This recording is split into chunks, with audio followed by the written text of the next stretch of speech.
What is today considered the city of North Bend was previously a small town at the north end of a peninsula that juts out into Coos Bay.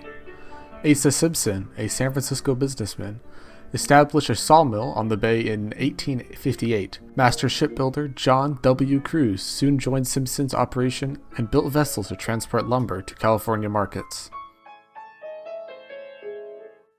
An example of a ship built here is the speedy Western Shore. Competing shipbuilders were prosperous in North Bend as well. From 1905 to 1946, a shipyard operated by Robert Banks and K.V. Cruz built over 75 large sailing ships and vessels that were used in World War I and World War II.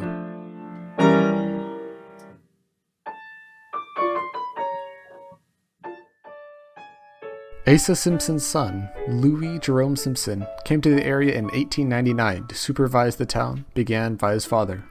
Soon, the old waterfront was reimagined into a prospering water port. Louis Simpson quickly realized the opportunity to develop the peninsula even further.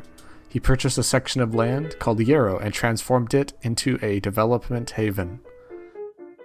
Interest in the area boomed. Simpson recruited entrepreneurs to open a newspaper company, stores, churches, a bank, schools, and residences. Louis Simpson was elected mayor of North Bend in 1903 and remained as such until his resignation in 1915. It is unreasonable to forget this man, whose vision and commitment to this small area pioneered it to become what it is today.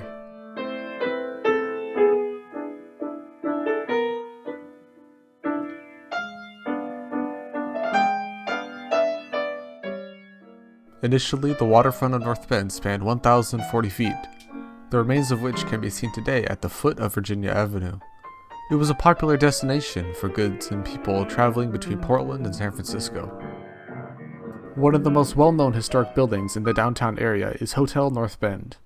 Located at the corner of Virginia and Highway 101, it was considered one of the most grandiose hotels in the area, exhibiting a white facade with elements of Art Deco on the exterior of the building that can still be seen today.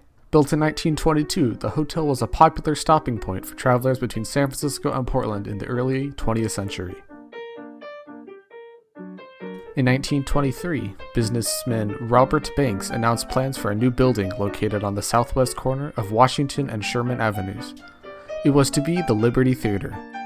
When the theater was completed the next year, it had a seating capacity of 750 and even featured a Wurlitzer organ, this organ being the second largest in the state. The Neon Liberty sign was acquired in 1931, but unfortunately cannot still be seen outside today.